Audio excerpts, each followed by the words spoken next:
Assalamualaikum Beres, selamat datang kembali di Guru Gembel Channel. Di awal masa jabatan Pak Purbaya Sadewa, beliau itu benar-benar memberikan kepada kita tuh inspirasi, harapan, dan memberikan kepada kita tuh sejumlah besar ekspektasi. Karena apa? Karena beliau itu menjadi menteri yang begitu komunikatif dan begitu terbuka untuk menunjukkan kejelekan-kejelekan pejabat lain. Beliau itu ribut sama bea cukai, saya tunjukkan itu kalian kejahatan-kejahatan yang kalian lakukan, semacam itu ya. Kemudian beliau juga menyerang Danantara, menyerang BUMN, dan semua yang beliau lakukan itu memang adalah bagian dari keresahan masyarakat. Makanya ketika kita melihat Pak Purbaya, kita tuh melihat sebagai sosok bapak-bapak yang jadi menteri yang menjadi harapan karena beliaulah orang yang berani mewakili aspirasi dan harapan masyarakat gitu. Kan masyarakat kita itu sekarang Baraya, nih ini kerasa banget sebenarnya ya. Pertumbuhan ekonomi kita stuck, itu kita kerasa banget. Kemudian daya beli masyarakat turun, itu kerasa banget. Saya ini bikin video ketika mau nyembelih kurban gitu, itu jumlahnya sedikit sekali karena semakin sedikit orang yang bisa membeli hewan kurban. Kemudian mencari pekerjaan itu sulit, mencari penghasilan itu sulit, itu kita rasakan. Kemudian ancaman ormas, preman, pungli di mana-mana itu juga kita rasakan. Kemudian tabungan kita kepake lagi, kecoceng lagi, kecoceng lagi. Itu kita rasakan Baraya semuanya. Kemudian pungli itu di setiap birokrasi kita nemu sama yang kayak gitu. Nah, keresahan-keresahan yang berdasarkan pengalaman dan perasaan-perasaan kita itu diwakili oleh Pak Purbaya. Kan selama ini kita tuh melihat kalau ketemu sama pejabat-pejabat lain, mereka tuh dengan entengnya itu ngomong bahwa kita tuh sekarang aman, bahwa sembako kita tuh sebenarnya cukup, bahwa kita tuh sebenarnya ekonominya baik-baik saja, menatap masa depan yang cerah, dan di 2045 kita akan menjadi negara terkuat keempat di dunia dan sebagainya gitu. Celotehan-celotehan yang dalam benak kita disesuaikan dengan perasaan dan pengalaman kita itu tuh nggak nyambung. Makanya kita tuh nggak bisa ngobrol dan nggak bisa curhat dan nggak bisa menyampaikan aspirasi kepada pejabat-pejabat itu. Tetapi begitu Pak Purbaya datang dan kemudian menjabat, ini masyarakat kita tuh begitu senang, begitu enak, betapa nyamannya. Ngobrol terasa nyambung, walaupun nggak pernah ngobrol gitu ya, tetapi kata-katanya itu terasa nyambung dengan kita gitu. Makanya YouTube Short kemudian mencuplik kata-katanya, TikTok dibanjiri oleh pernyataannya, media-media kita itu dipenuhi oleh gambar wajahnya, karena itu bagaimanapun adalah orang yang memberikan kepada kita harapan tentang masa depan. Tapi seiring berjalannya waktu, hype-nya tuh hilang dan Pak Purbaya tuh jadi nggak kayak dulu lagi dalam pandangan saya secara pribadi setidaknya gitu ya. Jadi Pak Purbaya itu justru malah berpihak dan berkiblat kepada Pak Prabowo. Kata-katanya menjadi over optimistis, over confident bahwa ekonomi Indonesia baik-baik saja kok, semuanya terkendali kok. Jadi di satu sisi kadang-kadang melaporkan bahwa duit kita tinggal sedikit, bahwa kita bakal defisit, tapi seringkali ngomong tenang aja, semuanya baik-baik aja. Kemudian ketika ada yang mengatakan bahwa ekonomi kita sebenarnya begitu buruknya dan seterusnya, kemudian Pak Purbaya mengatakan, siapa sih yang mengatakan Indonesia gelap? Siapa yang mengatakan ekonomi kita lagi jelek? Itu mah orang yang keseringan nonton ekonom TikTok gitu kan. Yang saya duga ekonom TikTok yang dimaksud itu adalah Pak Raymond Chin gitu ya, dugaan saya gitu. Tapi kok jadi template sama kayak pejabat lain yang semuanya itu menggambarkan semuanya baik-baik saja dan sebagainya. Ya syukur kalau memang baik-baik saja, cuman masalahnya itu bertentangan dengan pengalaman dan perasaan dari masyarakat Indonesia yang sekarang semakin sulit untuk mendapatkan penghasilan, sulit untuk mendapatkan pekerjaan. Gitu loh Pak, itu masalahnya. Dan pada akhirnya Pak Purbaya juga sering bermain dengan data-data gitu. Data-data dari pemerintah. Nah, ini masalahnya tuh. Saya bukan meremehkan, bukan menjelekkan data pemerintah, cuman data dari pemerintah itu kan sepertinya memang agak manipulatif gitu ya. Saya mohon maaf ya kalau memang saya menduganya demikian. Tapi kayaknya memang diambil simplistis, diambil untuk menunjukkan bahwa pemerintahan yang sekarang itu kinerjanya baik gitu. Makanya misalkan ya, pemerintah itu bikin sebuah data yang menyebutkan bahwa kemiskinan di Indonesia itu sekitar 8-9% gitu. Itu data dari pemerintah. Pas kita lihat data dari Bank Dunia kok jomplang karena Bank Dunia menyebutnya 60%. Nah, kemudian setelah dilihat-lihat ya mungkin ternyata dua-duanya juga lebay, tapi yang dari pemerintah ini unik gitu. Jadi pemerintah kita menganggap bahwa masyarakat kita disebut miskin itu kalau penghasilannya itu di bawah Rp500.000 sebulan per orang per bulan. Artinya adalah bahwa orang pemerintah kita menganggap bahwa rakyat di Indonesia itu tidak miskin kalau penghasilannya Rp23.000 sehari. Itu data BPS itu menyebutnya gitu. Kalau ada orang yang punya penghasilan Rp23.000 per hari, maka dia disebutnya itu adalah bukan orang miskin. Nah, ini nyelenehnya itu. Kan kalau misalkan kalau misalkan ukurannya adalah Rp23.000 sehari dan dia tidak miskin, maka berarti dia tuh harus hanya makan nasi warung Tegal 2 kali sehari, dan itu tuh masih nggak cukup untuk bayar parkirnya. Tapi itu tuh disebut bukan miskin. Nah, ternyata datanya itu ya cenderung manipulatif gitu. Kemudian data yang lain soal pengangguran. Ini juga problematik dalam artian pengangguran itu oleh pemerintah diklaim bahwa di Indonesia itu hanya 4,5%-an lah ya, 4,3 sampai 4,7%-an gitu. Di antara seluruh rakyat Indonesia. Tapi ini tuh nggak pas juga karena kriteria dari pengangguran yang dimaksud itu adalah kalau Baraya nganggur selama 1 minggu, kemudian ada 1 jam di situ itu Baraya dapat penghasilan dari orang lain, misalkan ngebenirin kenteng tetangga gitu, maka Baraya itu nggak disebut pengangguran. Tapi disebutnya ya bukan pengangguran gitu. Jadi datanya 4, sekian persen itu adalah orang yang sama sekali gak kerja selama 1 tahun gitu atau 1 bulan gitu. Jadi kalau misalkan kerja yang nganggur, kita nggak ngapa-ngapain tapi ada job selama 1 jam, itu tuh masuknya kategori nggak menganggur gitu.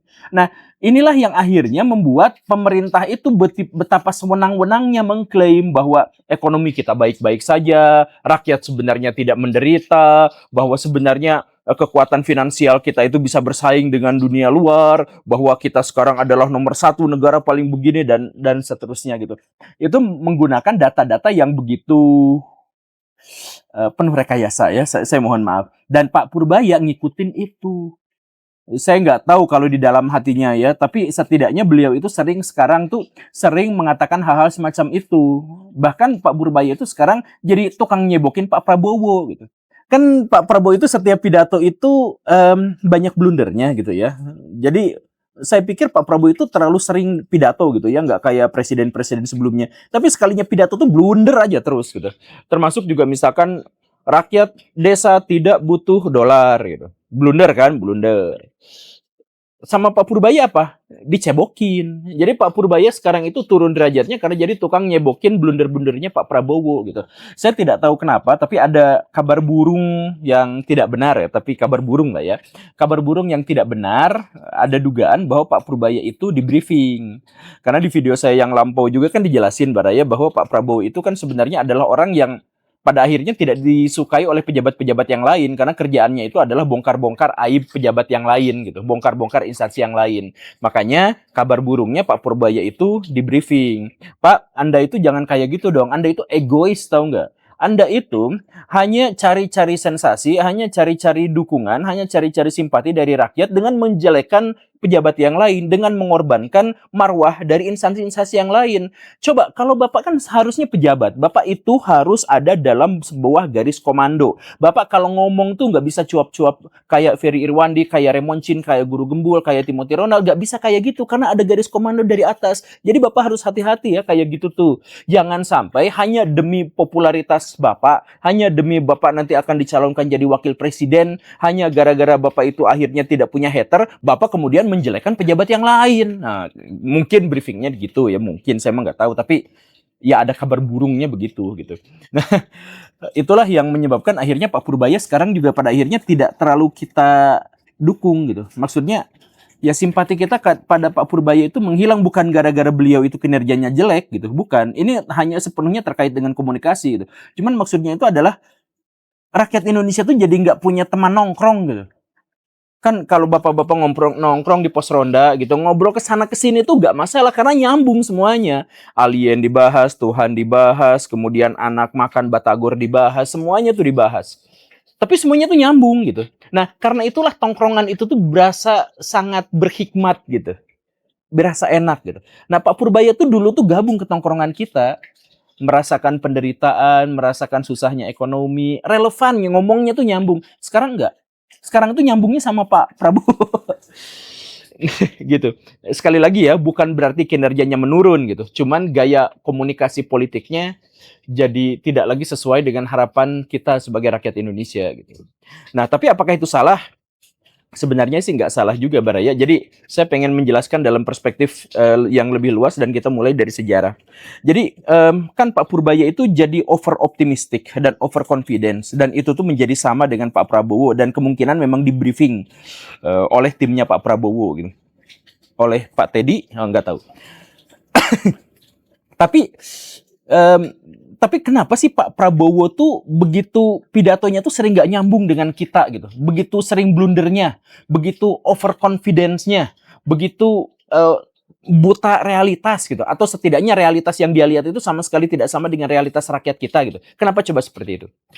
Banyak alasannya, tetapi saya pernah bikin video di episode yang ini, saya tunjukkan kepada Baraya bahwa Pak Prabowo itu adalah orang yang begitu terinspirasi oleh mertuanya, yaitu Pak Harto. Deket banget hubungannya. Dan kayaknya semua pikiran, semua tindak tanduk, semua gagasan Pak Harto itu benar-benar diserap dan masuk ke dalam lubuk hati sanubari Pak Prabowo yang paling dalam. Dan karena itu, maka kebijakan-kebijakan dan ucapan-ucapan Pak Prabowo itu juga kalau kita lihat itu polanya sama, identik, serupa dengan Pak Harto. Salah satunya dalam hal ini dengan komunikasi politik dan komunikasi publik dan komunikasi kebijakan. Jadi di zaman Pak Harto, di zaman Orde Baru, Pak Harto itu adalah orang yang benar-benar mencoba untuk menutup akses terhadap berita dan kabar buruk.